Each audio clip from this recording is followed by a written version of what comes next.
Bienvenue sur Africa 24. Dans cette nouvelle édition de l'information, voici les titres de l'actualité. Elle est la première femme présidente de la Namibie. La chef d'État Netumbo Nandi-Ndaitwah a donné ce jeudi sa première conférence de presse, un discours où elle a donné les grands axes de son projet politique. Développement du secteur touristique au Burundi. Le pays ambitionne d'accueillir 250 000 touristes d'ici 2025, un objectif que les autorités entendent concrétiser grâce à la modernisation des infrastructures notamment. Et puis l'artiste nigérian Rude Boy signe son retour sur scène. L'ex-membre du groupe P-Square sera en concert le 28 décembre à Madagascar. Un événement très attendu par ses fans qui pourront découvrir son nouvel EP intitulé Offloading. Mais tout d'abord, plus que quelques heures avant la présidentielle au Ghana, ce 7 décembre, les électeurs sont appelés aux urnes pour choisir le successeur du président sortant, Nana Akufo-Addo. Si plusieurs candidats convoitent le fauteuil présidentiel, les regards seront surtout tournés vers deux personnalités. L'ancien chef d'État John Dramani Mahama et l'actuel vice-président Mahamudu Bawumia. Les deux candidats ont fait de la lutte contre le chômage une priorité de leur programme politique, une problématique criante dans ce pays où le taux de chômage touche près d'un tiers des jeunes âgés de 18 à 24 ans. Outre cette difficulté, le Ghana fait aussi face à une crise économique majeure, le pays étant en défaut de paiement de sa dette depuis 2022. Unité, progrès et responsabilité, des engagements qui étaient au cœur du discours de la nouvelle présidente namibienne Netumbo Nandi-Ndaitwah. La chef d'État s'exprimait face à la presse ce 5 décembre, 2 jours après son élection. Élection historique car c'est la première fois qu'une femme occupe une telle fonction dans ce pays. Elle a été élue dès le premier tour avec 57,31% des suffrages. Je vous propose de l'écouter. Je veux assurer au peuple de Namibie que sa confiance dans le parti de SWAPO et en moi-même ne sera pas en vain. Ma vision du pouvoir est connue par vous tous. Ce leadership est basé sur le pragmatisme, l'intégrité, la responsabilité, la méritocratie et l'inclusion et doit être appliqué par nous tous. Les gens doivent suivre leur leader et quand leur leader croit en cette vision, la vôtre ne peut pas être différente. L'amour porté au parti SWAPO que le peuple de Namibie a su démontrer redoublera notre effort à tous pour créer un meilleur futur pour la Namibie. L'actualité, c'est aussi cette tentative d'apaisement au Mali. 11 opposants ont été libérés ce 5 décembre. Information confirmée ce vendredi par Djigiba Keïta, ancien ministre de la Jeunesse et des Sports. Une libération provisoire accordée après 6 mois de détention. Ces opposants font partie des partis politiques et associations signataires de la déclaration du 31 mars. Ils avaient été arrêtés en juin dernier alors qu'ils participaient à une réunion privée. Réunion organisée dans un contexte où les autorités de transition avaient interdit les activités des partis politiques. Interdiction qui depuis a été levée. Les opposants ont été accusés de complot contre les autorités légales et réunions illégales. D'anciens ministres figuraient sur cette liste, dont Mohamed Ali Batili et Yahya Sangaré. Tchad Oura, France Bara comprenait Tchad libre, France dégage. Ce slogan était inscrit sur plusieurs pancartes brandies par des manifestants au Tchad. 300 à 500 personnes se sont rassemblées ce vendredi sur l'esplanade du stade municipal de Ndjari. Une mobilisation autorisée par le gouvernement qui a néanmoins interdit formellement toutes les manifestations sur la voie publique. Manifestation en soutien au départ des troupes françaises du territoire tchadien. Elle intervient après la fin de l'accord de défense entre N'Djamena et Paris, annoncé le 28 novembre par Abderrahmane Koulamala, le ministre tchadien des Affaires étrangères. Une certaine rupture qui, pour autant, n'est pas synonyme de remise en question des relations diplomatiques avec la France, s'assure le président tchadien Mahamat Idriss Déby. Pour piloter ce processus, rappelons que le pays a récemment mis sur pied une commission qui a tenu sa première réunion ce jeudi.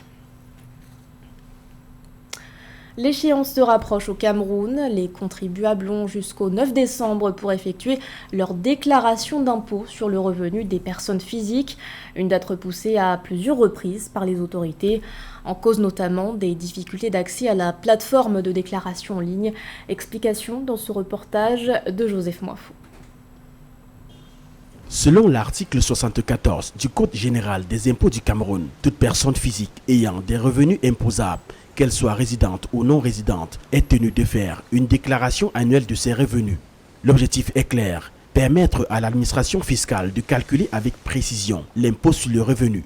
Contrairement aux années précédentes, cette année 2024, le gouvernement camerounais en a fait une obligation. Pour la déclaration des revenus, c'est une bonne chose pour notre pays.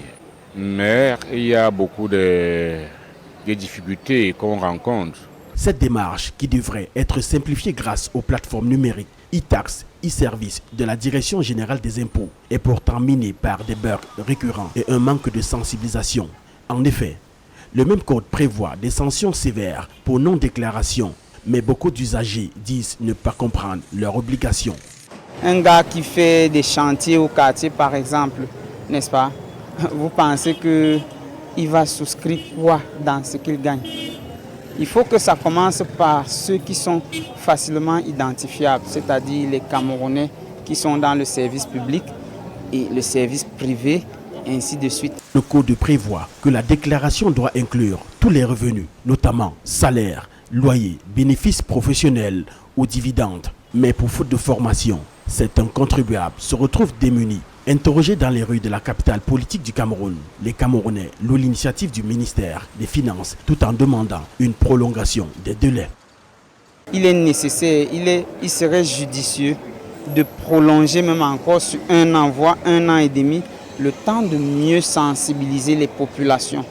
Initialement fixé au 30 juin 2024, le délai pour déclarer l'IRPP a été reporté à 3 reprises. La nouvelle échéance est fixée au 9 décembre 2024. L'administration fiscale, consciente des défis, appelle à la patience. Des dispositions telles que l'assistance dans les centres fiscaux et la mise à jour de la plateforme sont prévues pour pallier les problèmes. L'administration fiscale espère toucher pour cette première campagne 2,1 millions de contribuables pour environ 25 milliards de francs CFA de recettes. À fin octobre 2024, 10,5 milliards de francs CFA avaient été collectés sur cette cible. Direction à présent le Burundi qui poursuit ses efforts pour développer son secteur touristique. Pour attirer davantage de visiteurs, le gouvernement a investi un montant conséquent dans la modernisation d'infrastructures. Objectif affiché, accueillir 250 000 touristes d'ici 2025. Un plan ambitieux qui vise aussi à stimuler la création d'emplois. Les précisions de Philippe Akwa. En 2024, le gouvernement burundais a investi 20 millions de dollars dans les infrastructures touristiques. Les routes menant aux parcs nationaux ont été modernisées et l'aéroport de Gitega a vu sa capacité d'accueil doubler, passant à 200 000 passagers par an pour mieux connecter les sites emblématiques. Le Burundi regorge de potentialités touristiques diversifiées de par sa faune, sa flore, sa localisation, mais également son patrimoine naturel, mais également culturel, sa gastronomie. Les visiteurs qui ont pu goûter le mukeke peuvent en témoigner, mais également l'hospitalité légendaire des Barundi. Le Burundi a accueilli 150 000 touristes internationaux en 2023, générant des revenus de 50 millions de dollars. Des campagnes visent à atteindre 250 000 visiteurs d'ici 2025. L'écotourisme est encouragé pour impliquer les communautés dans une gestion durable. Nous travaillons sur la transition vers la mobilité électrique pour qu'au Burundi, on puisse utiliser des véhicules électriques. Premièrement, pour promouvoir le tourisme intérieur. Il est très important qu'on travaille sur le transport vers ces sites touristiques. Nous avons un projet de transition vers la mobilité électrique où nous allons offrir, et déjà c'est commencé dans la loi budgétaire 2024 que nous sommes en train d'exécuter, nous avons mis des incitations de réduction de la taxe de consommation sur tout véhicule électrique importé au Burundi. Le gouvernement offre des exonérations fiscales de 5 ans aux investisseurs dans le secteur. L'objectif est de doubler la contribution du tourisme au PIB, actuellement à 2%, tout en créant 10 000 emplois directs d'ici 2026 afin de renforcer l'économie nationale. Il nous a fait danser sur des titres comme Personally ou encore Alingo. Rude Boy est de retour sur le devant de la scène. L'ancien membre du célèbre groupe nigérian P-Square a récemment sorti un tout nouvel EP intitulé Offloading, un nouvel opus au son afrobeat que ses fans pourront découvrir lors d'un concert prévu le 28 décembre à Madagascar. Zahra Mohamed Moutiou et Aïssatou Diamant Cabesland. Il poursuit sa carrière solo dans laquelle il enregistre plusieurs centaines de millions de vues sur les plateformes de streaming. Rude Boy, ex-membre du groupe nigérian P-Square, sort un nouvel album, Offloading, le fruit d'une longue réflexion. L'artiste est venu à Paris pour faire la promotion de 2 titres phares, au premier rang desquels Beauty Modara. Nous sommes en train de tourner les clips, celui de Beauty Modara et celui de Feeling. Donc dans quelques semaines, vous allez pouvoir les voir. Rude Boy, de son vrai nom Paul Okoye, souhaite s'imposer comme le roi de l'afrobeat. Lui, qui a longtemps dominé la scène musicale nigériane et internationale. Le groupe auquel il appartenait était parmi ceux qui ont permis de promouvoir ce genre musical qui s'inscrit dans le sillage des musiques urbaines tout en intégrant des musiques traditionnelles originaires d'Afrique de l'Ouest. Malgré l'ampleur du phénomène, le genre peine à être pleinement reconnu à sa juste valeur. C'est ce que déplore Rude Boy. Depuis quelque temps, nous avons une reconnaissance et des récompenses à l'international. Nous sommes nominés pour des prix tels que les MTV, les Billboards et d'autres récompenses. Ça va, mais nous n'en sommes pas ravis parce que nous avons réalisé que pour les MTV Awards, par exemple, c'est le jour même de la cérémonie que nous avons dû enregistrer le magnéto en tant que nominé dans la catégorie en question. Cela nous a mis mal à l'aise. Prochain grand rendez-vous pour le chanteur nigérian, le 28 décembre. Il est attendu sur l'île de Madagascar pour un concert qui s'annonce mémorable pour ses fans.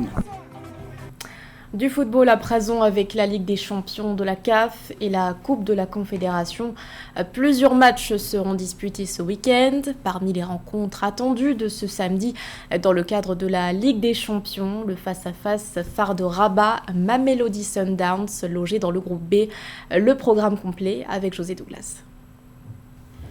En Ligue des champions, groupe A, 2 matchs sont prévus ce samedi 7 et dimanche 8 décembre. MC Alger face à Young Africans et Al Hilal qui accueille le TP Mazembe. En groupe B, ce samedi 7 décembre, phare de Rabat contre Mamelody Sundowns et Maniema reçoit le Raja de Casablanca. En groupe C, ce samedi 7, Orlando Pirates contre Al Ahly et Stade d'Abidjan contre CR Belouizdad. Enfin, pour le groupe D, les hostilités commencent ce vendredi 6 décembre avec Segrada Esperança, Tunis, et dimanche 8 décembre, Djoliba contre Pyramids. Al Hilal sera l'une des équipes justement à suivre dans cette compétition de la Ligue des Champions. C'est un peu comme tout le temps, hein, et c'est la rencontre des meilleurs. C'est le système de la pyramide. On a commencé, on était nombreux, et là maintenant il n'y en a plus que 16. Donc la qualité évidemment est là et les matchs vont être très intéressants puisque l'élite se resserre. Donc voilà, on a des groupes qui sont homogènes parce qu'à chaque fois le tirage au sort, lequel est bon, lequel n'est pas bon, on peut toujours spéculer. Mais je sais que les matchs vont être disputés et tant mieux pour les spectateurs et les téléspectateurs. D'autres observateurs du continent suivent de près aussi cette compétition. Je pense qu'il y a tellement de clubs qui vont nous régaler cette saison. Et quand je prends l'exemple sur Al Ahly, je regarde souvent leurs matchs. C'est une équipe qui est là, les fans aussi sont là. Je souhaiterais dire que cette saison, que les stades sont remplis pour soutenir les joueurs, pour soutenir l'Afrique en fait en général. On veut voir du beau spectacle et du beau football. L'autre événement à présent, il s'agit de la Coupe de la Confédération où nous retrouvons de belles équipes aussi et tous les matchs ont lieu ce dimanche 8 décembre avec en groupe A, CS Constantine contre Simba et 11 Bravos contre CS Sfaxien. En groupe B, Stellambos contre RSB Berkane et Desportivo qui accueille le Stade Malien. En groupe C, Orapa United contre la SEC d'Abidjan et Jarraf contre USM Alger. Enfin, en groupe D, Black Bulls Maputo contre Al Masry et Enyamba seront opposés à Zamalek d'Égypte. C'était le journal de la rédaction. Merci de l'avoir suivi. Restez avec nous, l'information continue sur Africa 24.